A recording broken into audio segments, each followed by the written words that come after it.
Hey. It's just like old times. My name is Ultra David. And I'm James Chen. How's everybody going? You got to do it quickly that time I without know. having to run through additional names first. Exactly. So Fantastic. All right, this is the Tuesday show, and there aren't any Steves. They couldn't make it tonight, unfortunately. They'll be back as per regular next week. We all will be at CEO this weekend, so coming up pretty soon. Pretty soon, and we'll definitely talk about that. We'll also talk about these things here. Capcom versus Capcom K2. New age of Capcom. Capcom. That's a whole fiasco. We'll talk about top players being floated, different ways to arrange tournaments and so forth. We'll talk a little. I mean, we'll explain where that came from. It's not completely out of the blue. We'll talk about CEO 2016, as we said. We'll also talk about other upcoming and old events that we haven't yet gotten to. We'll talk about some game stuff. We'll talk about some community stuff. But you want to start with the Capcom thing? Man, it's just like every week. It's like, what's the current Street Fighter V disaster? I gotta tell you, it's starting to get a little boring. I feel like we start off this show so commonly with Capcom screwed something up. Something weird in Street Fighter V. What's going on with these things? Don't you feel like that's been like a lot of the show? Yeah, unfortunately, yes. Unfortunately. And you know what the worst thing about it too is, like, without getting into the topic quite yet, I feel like it's kind of detracting from the game itself. Like, it's starting to get to a point where a lot of people are complaining about the game. Like, I've been seeing a lot of negative vibes about the game. Like, it's boring, like, it's not fun, the game is garbage, whatever, blah, blah, blah. And it's funny because I still think the game is super good. You talk to a lot of players that think, I just retweeted, like, L.I. Joe saying, like, he's like, I legit love this game despite 8 frames. And there's a lot of people who love this game, but the problem is, because all this is happening, there's so much negativity swirling around the game. Like, people say, like, Street Fighter V is a bad game, and I'm like, it is. I'm like, wait a second, no, it's not. You know, it's like, it's so easy to believe that now. The core gameplay, I continue to really like. I think a lot of the characters are interesting. Yes. I think there's some unique stuff going on in there. I really like playing the game. Yes. That said, I don't like that there's this extra lag thing and that it's... You know, I mean, we talked about this before. I think it's not that big of a deal. I would like it to be changed. Right. But it's not like a game breaker. But in any case, it's in there. Like, to me, it's like, it's not that it's not a big deal. I'd rather have it not be there, but it's there. So let's just play with it. And it's not like it's like 25 frames of lag where it's just like literally unplayable, right? It's 8 frames of lag. It's still playable. I mean, it's really 3 frames more of lag than Street Fighter 4. Exactly. Okay, so I think of it as 3 frames of lag. Yeah. Not as 8. Because it's only 3 more. It's playable. You know what I mean? Clearly it's playable. So. I mean, again, it would be nice if that were gone, but it's like not the biggest deal. But it is one thing, and then it's, you know, the fact that they haven't had the story mode, there's no arcade mode, the DLC is at a weird schedule, the characters, blah, blah, blah, the store isn't up, I mean, there's just all this stuff. And it's so funny because, like, I see this in the chat right now, but this is the sentiment that I get from everybody, which is, man, Street Fighter 4 was so good compared to Street Fighter 5. Like, let's go back to Street Fighter 4. And I'm like... Speaking of let's go back to 6 months ago on Ultra Chen TV, where we predicted exactly that phenomenon. Yes. Did we not? Did we not? Yeah. Having been through it many times before. It's the circle of life. It's the circle of fighting game life. Yes. Man. It's the way it just works. Absolutely. Every game comes out, this is so cool. And then, like, half a year, it's like, God. In Street Fighter 4, in Vanilla SF4, it was about the same time frame when people started to quit. Okay, it was about then when people realized, oh, I can't just jump in and expect I can parry, and now I'm jumping in, which a lot of people quit for. It sounds stupid, but that was a big reason. And you know, it's slow. Ultras. Yeah, ultras are a comeback mechanic. Right, stupid ultras. Yeah. Dragon Punch FADC. Hold on, I have an invincible safe reversal that only costs half my meter. You know, there's all the stuff that people got really. Backdash is being invincible. Dude. Focus backdash. The game was full of escapes. I'm so a Zangief player, and Seth exists. Yes. You were tweeting about that earlier. Oh boy, that was a tough life, let me tell you. But anyway, look, a lot of people quit at that time. A lot of people did not quit. To be fair, I was not one of them. I kept playing, and I found a lot of cool stuff in the game that I continued to really like throughout the course of its life. I expect that it'll be the same in Street Fighter V, but there will be people who bow out. Yeah. I mean, the interesting thing is, what I always said, like, I've said this for years, ever since when Street Fighter 2 first started getting challenged by games like Samurai Showdown and Samurai Showdown 2 and Mortal Kombat and Killer Instinct, I've always said, you like the games you can win at. And, like, it sounds really, like, mean to say that, but it is 100% true. Like, if you win at MK2, you are like, MK2 is the best game. Because you're winning at it, and obviously you're a good player, so the game is good, right? So the thing is, when Street Fighter 4 is at the end of life, and everyone's like, I can't wait till Street Fighter 5, because they got tired of dying to Vortex, they got tired of dying to Uppercut FADC, so like, this game is garbage, Street Fighter 5 is going to be all honest, there's like, less execution, all these things, and then they went and played the game, and they found out that didn't make a difference, they're still losing. So now they hate that game because everything that happens in that game is BS now, right? So it's...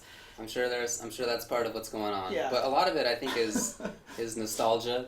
A lot of people have put in a lot of time into other games, and it's not even just that they're not good at this one, but it's that it doesn't feel as natural or as comfortable or like it has as much of a soul. Do you know what I mean? Like when I think about ST, as busted as that game is, or Third Strike, I feel like it has a soul to me. Yeah. And it's like part of me in a way. Right. Like I definitely dream about it still, and probably always will.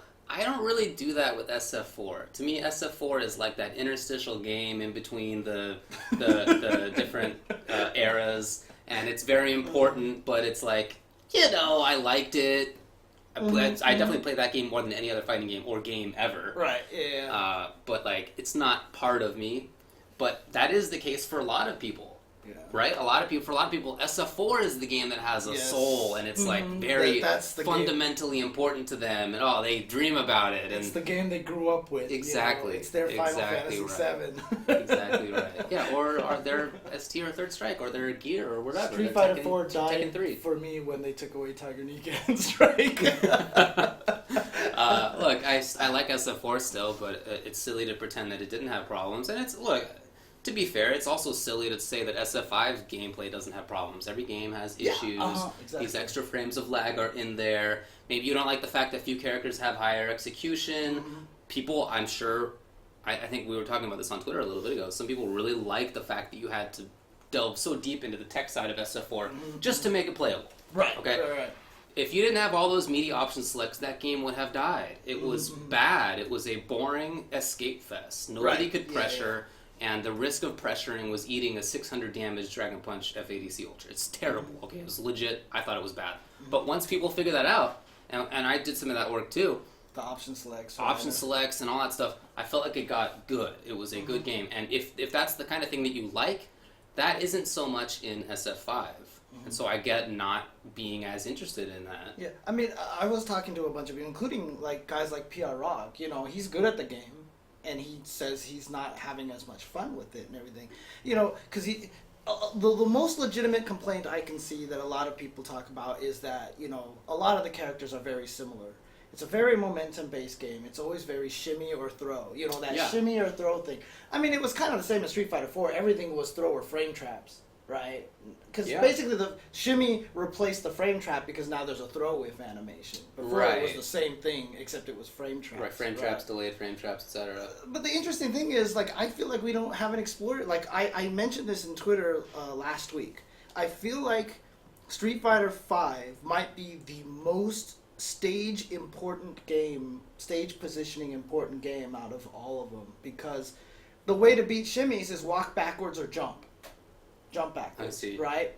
And so you lose that ability once you get to the corner. So that's why, like, I mean, I've been saying, like, Cammy's not top 5 forever, right? Indeed. And it wasn't because of that one weekend of Cammy dominance. Which we'll talk about. But I honestly believe that she's top 5 now because her B&Bs are, like, 80% Ken. They're corner carry. They corner carry really well, and her V reversal switches sides. So if you corner her, she can get out that way and put you in the corner.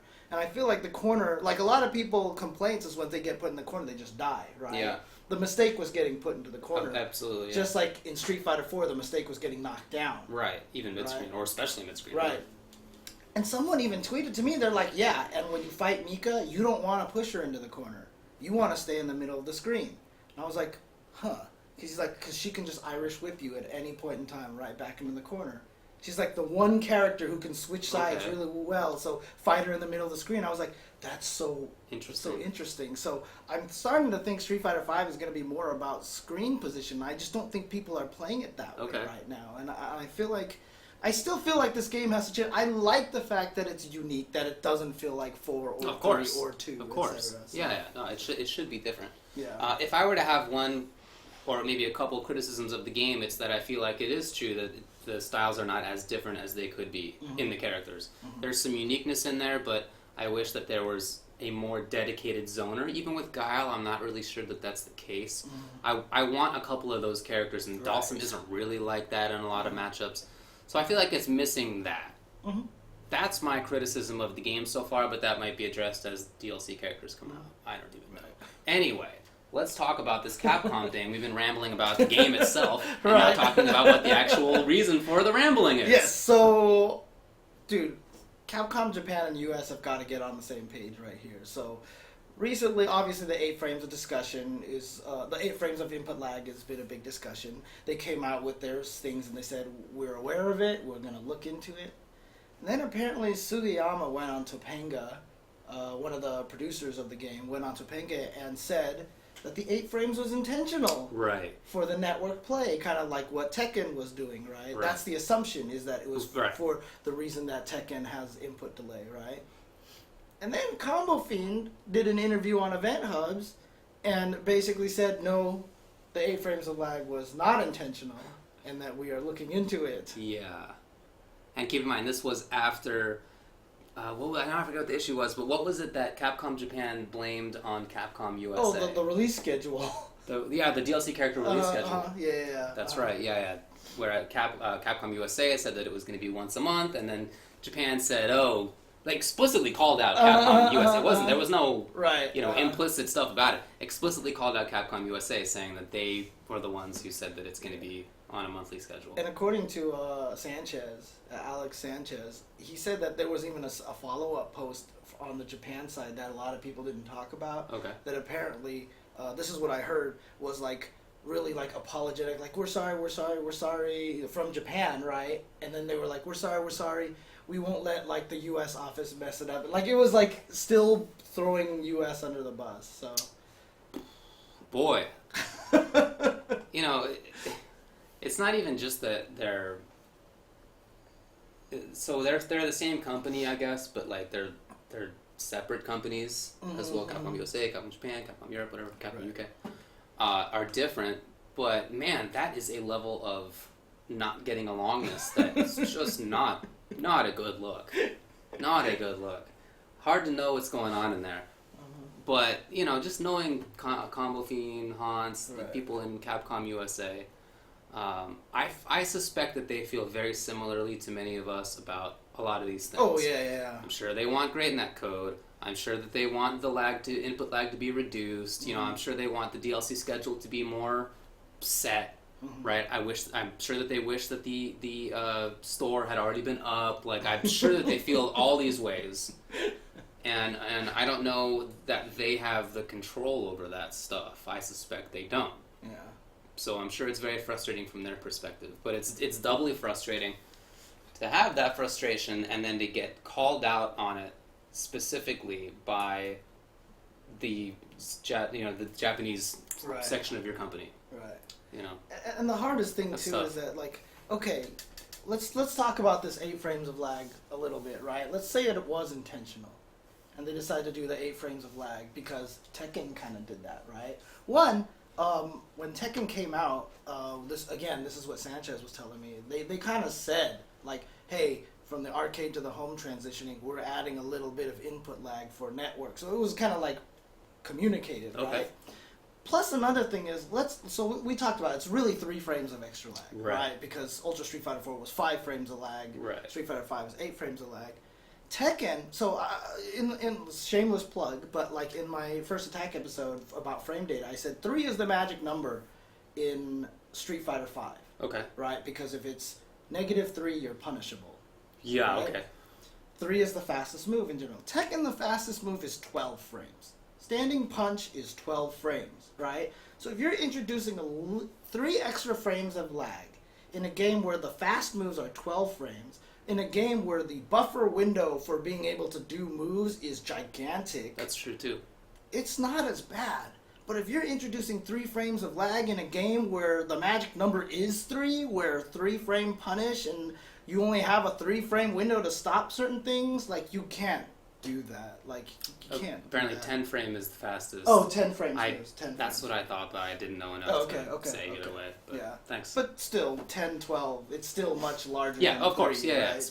it's a multiple more for sure. Mm-hmm. So if the difference is 3 and the fast moves are 3, then that can be an issue. If the difference is 3 and it's the fastest moves are 3 times that, then it's probably not as much of an issue with that huge input buffer that it has anyway, right? So it's a different story. And MKX, when it became MKXL and they added the new netcode, Right. which is way better, they did add a little bit of input lag as well. Oh, did yeah, they? they explicitly Okay, said it. okay. Yeah, it was same kind of thing. They communicated it that it would be in there. Mm-hmm. It's in there, and it's also not that bad. Most of that game doesn't. It's not like based on links in the same way, right? Like its input that's buffer right, is yeah. very different. It's much more Tekken-like in how you move around. And isn't generally the fastest move, I always remembered in MK, the magic number is like 6. Yeah, the fastest is 6. There's only a few examples of that. Right. Yeah.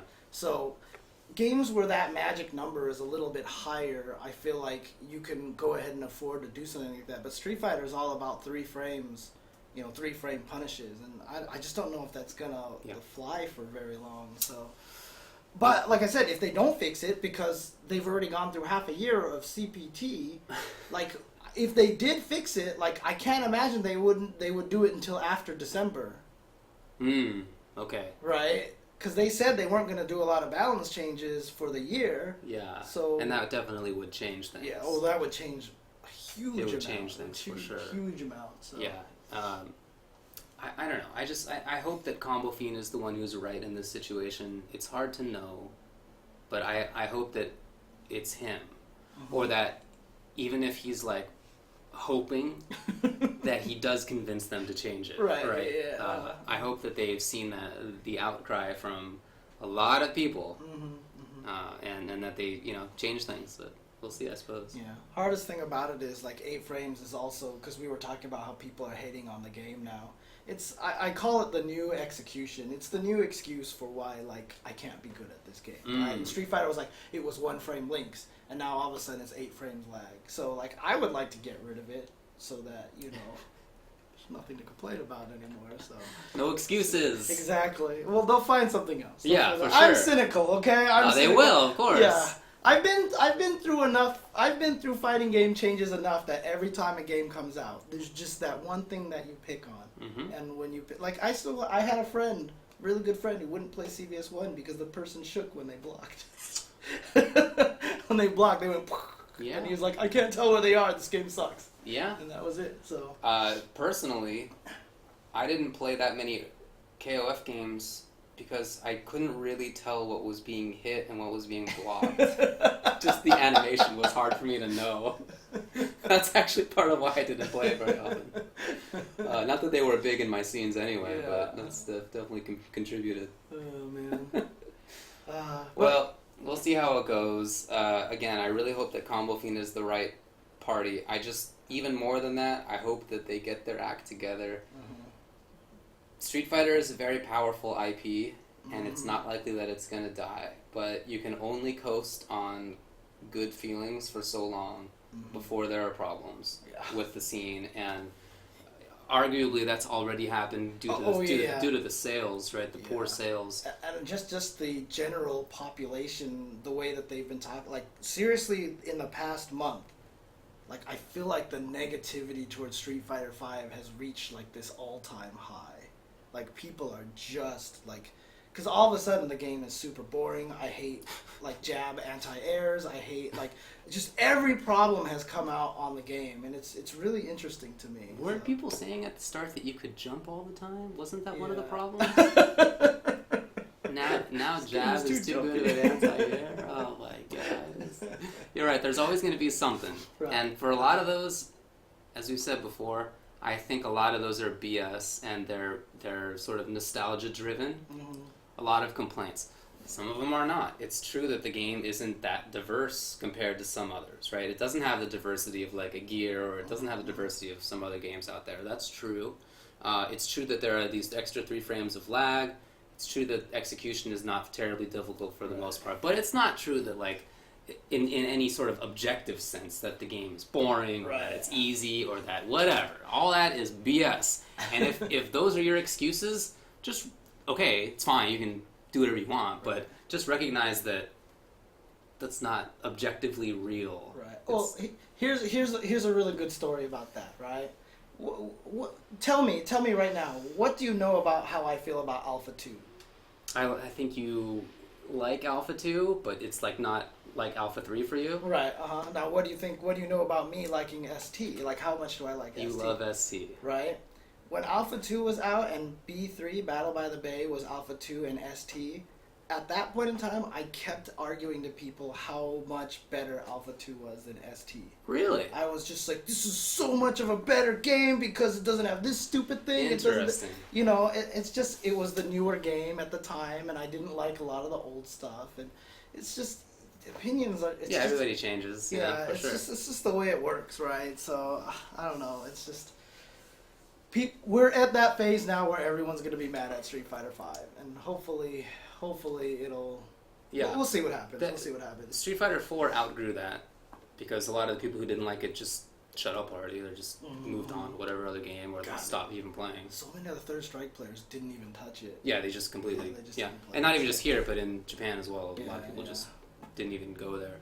So I expect that that'll happen, but we'll see. I hope that the hate dies down eventually and that people will either accept it or that they will just play KI or whatever. Yeah, I mean, someone just said meanwhile, there's so many awesome fighting games that we could be talking about, that we could be playing. Yeah, that's why at the start of this I said that this is starting to get boring a little bit because we're just giving too much attention, I think, to all this stuff. And as much as I like SF5 and it's the biggest game and so forth, I don't want to always talk about it, and I especially don't want to always talk about when it screws up. Right.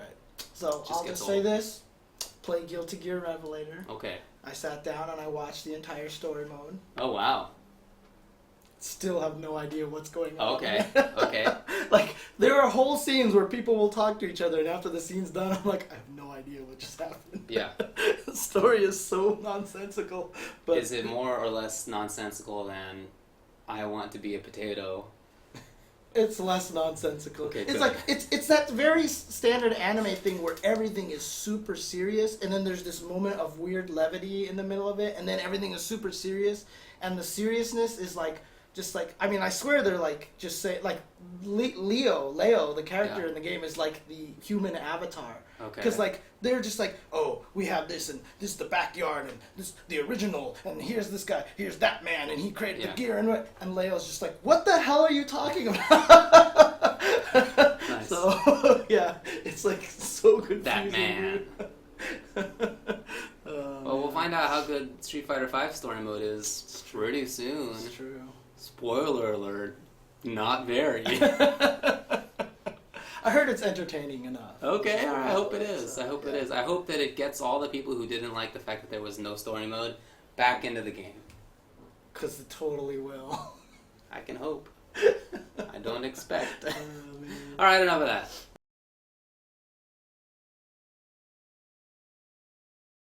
Okay. All right. Let's go to this topic here. We kind of been wanting to talk about it for a couple of weeks. We didn't have a chance to talk about it last week. Do you want to take a break first, or? Yeah, sure. Okay. It depends on how much you have to talk about this. I mean, this one I don't have too much to say about let's just it. continue. Okay. Yeah. Because here, look, let's talk about this a little bit. So this came up because Leffen recently tweeted out. He was like, "I would like it if the top players could just get floated past pools." and just start in the semifinals because we don't lose, right? And it's just like top melee player, right? obviously. Top melee player. He's like knocking on the door of becoming a melee god, and when you're a melee god, it just means you're ridiculous, right? So a lot of people started getting mad at him and started saying like this guy's an idiot, or like talk about privilege and do like top player privilege and all this stuff, and everyone kept insulting him. And so like I kind of made a comment about it, and he responded to me. Okay. Started talking to me about it, and I started talking to him about it, and I will actually say I do get where he's coming from. Okay. So what he explained to me, one, the players who are good in Melee for some reason really are that much better than the players who are not as like not gods, right? There's very few upsets, right? But that's not even what his main point was. Okay. The interesting thing is that the Melee community has taken the gods concept so far that they have meet and greets with them. They have like at tournaments, like they have panels, and like these top players have to do a bunch of all these extra things. They have to take the time to like talk to people. People come up, can I play you? I want photos. I want blah blah blah. And he's like, it's just tiring. Like you're trying to play this tournament, you got to do all these other things. It's so much work. Can we just skip the pools so I can get to semis, and so that way? So what he actually said is he is willing to drop all that stuff and play the pools. He's like, it's not about skipping pools. It's really just about the top players basically having too much to do on the weekend. They're kind of like, there's too much stuff for them to do. And so I was like, okay, because he even said, he's like, I have no problem with playing pools. I'll play pools all day if I just didn't have to do all this other stuff. And so, okay, I get it. It's just mostly that they're too busy, right? And so, I don't know. What do you think of that? I don't think it's a very tough job. We have to do meet and greets, right, effectively. Like, we walk around, and it's not like an organized thing. Right, like, right. We get approached all the time. I don't know how often I walk to the bathroom without somebody being like, hey. Right. That's fine. It's not like a terribly onerous thing. Maybe it's much worse for them. I guess I don't really know. I know that when it comes to more established esports games, that they take it to a ridiculous level of having like the signing time for Joe Guy to go sign things at the booth. Right. And that booth, I've seen those lines be 100 people. You know, I've seen Day 9 smile and shake hands for an entire hour. I don't know how he did it. That seems like it's getting a little tough. Right. And if that's what they have to deal with, okay, I guess. But maybe, look, pools last for not super long, right? I don't know, pools are 2 hours at most, right? I mean, they're... Yeah. So if you could just be like, all right, we'll do the meet and greet afterward, to the extent that there are, organized. I was almost just saying like they should just have it so that like Thursday is like the media day, or something like that. You know what I mean, or something weird like that. Like maybe they have to do that now. Yeah. I mean, a lot of people are saying, why doesn't Leffen just not do that? Well, Smash is very different. Like a lot of the tournaments. So in the fighting game community, top players get out there through sponsors. In Melee, one of the reasons why a lot of top players make it out to the events, the gods, is because I think that the events actually pay for the gods to come out there. That's still happening? Yeah, I think so. Oh, wow. And I think that's why a lot of them show up there. But I think part of that is also, if we're going to fly you out here, you got to represent, you got to do this stuff for our events and all this other stuff. They are definitely more on the esports level than, fighting game. That was happening in the FGC proper for a while. I remember a couple of years there, it was happening a lot. I didn't realize it was still happening in Smash. Right. And so I just, a lot of people are saying, why doesn't Leffen just not do that? Maybe he's obligated. Maybe he's obligated to do it. I'm not sure. I mean, could be. I still feel like it's like. I mean, I understand. I don't want to say it's ridiculous, but it's like not a super tough job. I mean, again, I don't know. I mean, look, even Day 9 did it. Right. My opinion, honestly, is the tournament is the most important part. No Of one course. should skip pools. Like, that should just never happen. Like, I never want that to happen where a top player gets to skip pools. So while I understand where Leffen's coming from, I'd rather kill all the other stuff and make it about the tournament. Because, yes, maybe he's right. Maybe one of the Smash gods will never lose an upset in pools, right? Maybe some schmuck will never beat them, right? But still, for that person to actually get to play against Leffen, Ding. get to play against Mango, like, someone actually told me, like, someone tweeted me, they're like, my first match at Blah Tournament was, like, PR Balrog, right? And he was like, that was so awesome. I was so happy to be able to get to do that, right? Yeah. So that's the thing I don't want to I take hear that. away. And I just don't want to make it so that players don't feel like they're just in the crowd with everybody else. I hear that. Yeah, that's important to me too, that we maintain that. Anyway, I'm not for it. Okay. It's I just don't know how much publicity they have to go through. Right. I mean, like, I've been at events where they're also there, and I guess I don't notice it any more than other players have to deal with, but I'm not paying attention, to be honest. I know that somebody in the chat brings up Daigo. Does Daigo have to deal with this? Well, Justin said that apparently Daigo asked a long time ago for Season's Beatings, but they turned him down. I remember that. I remember that. Oh, really? Yeah, sure. I remember hearing about that. Dang. It's not the only time when that's happened, by the way. That's not. Yeah. I remember hearing about that even as recently as like a year ago. Oh, really? Daigo asking to get flown out and not, and the tournament saying no, pools. and then not okay. going. No. Oh. Skipping pools. I thought you meant being. Maybe being they flown are out. talking about being flown out. Maybe they are talking about being flown out. Okay. Sorry, I might be behind on the chat. I don't know, man. In any case, I know Daigo has to deal with a lot of people coming up to him constantly. Like, if you watch him in pools, he is constantly having to deal with that, and he puts up with it, and it seems like that's part of his job. Right. You know, he's a. If you're a big famous esports dude, then that's part of your job, I feel. That's what you gotta do. Yeah. That's what you gotta do. I mean, the one thing that I do like about the fighting game community, and I always say this, is just we're always walking around the floor. Like, you're just gonna be walking around and look, there's Justin Wong. You're gonna walk around the floor and oh look, there's Ricky Ortiz. Like, oh hey look, there's Ultra David. Like, we're just walking around. We're not in like some special like cubby hole area and stuff like that. I don't ever want that to happen. I agree. And once you start making players skip pools, that's like step number 1 to getting to that point. Oh, you know? man. And then all of a sudden you can skip this, and then you might as well just sit here. The and pigs start making the little separate rules for themselves, and I'm pretty sure they're more equal than anybody else. Exactly. All players are equal. Some are just more equal than than others. others. Yeah, if you go to like bigger esports events, you don't even see the players, right? They're not walking around. Like, maybe they have to walk in like everybody else, but like then once they're there, they're in the players' lounge. Sometimes literally there are red carpets out to the center if they play in the center, and many times they're not even don't even have to go that far. They just walk onto the stage and then they walk off the stage. Yeah, and you know, for situations like Red Bull Kumite, where it's an exhibition, where certain players are specifically flown out, I can see that, okay, there's a special players area, because that's an exhibition. But for an open tournament, I never ever want that to happen. I'm with you. I'm with you. So, there you go. And that's what Daigo's going to have to tell people now as the global ambassador of Twitch. That's right. That's right. If that doesn't get you out of shaking hands or doing whatever, then nothing's gonna. Dude, he's gonna have to shake more hands. No, you're right. He's now has the word ambassador in his title, so he'd better be talking to people now. So Yeah. Otherwise, he's not doing a very good job. Yeah. Ambassador. Yeah.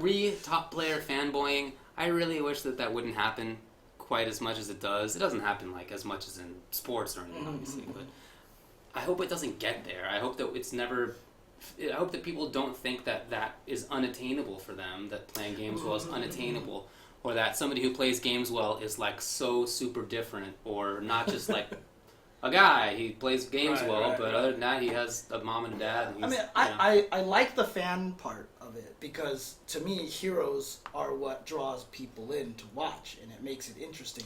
Economically, you getting rooting interest and everything. But you're right, I don't want people to think like, oh my god, I'll never get to be able to get to this level. That's what I like. I wouldn't mind having someone come and like, dude, Justin, like, you're my favorite player, I want to play you because I think I can do well against you, you know, as opposed to, man, I'll never get to your point, Justin, you know, I don't want that to happen. Indeed.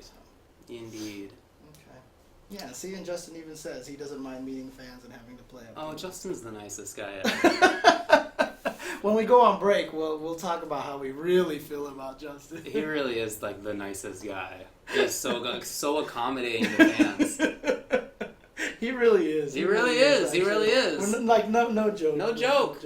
But you know, like I said, we will talk shit about him during the break. Okay, sure. And if you want to hear that, you know, we run the ads, but you know, if you subscribe, you actually don't get the ads. You can listen to us, you know. Well, all the juicy bits are during the break. Because obviously, every time we do it too, everyone's like, dude, your mics are still on. Your mic. Look, we're doing it on purpose. So speaking of, let's go ahead and take a break, and you know, you still have like 10 seconds to subscribe real quick so that you can listen to us rag on Justin. That's right. 10-minute ads break coming up. Yep, exactly. Be right back, guys.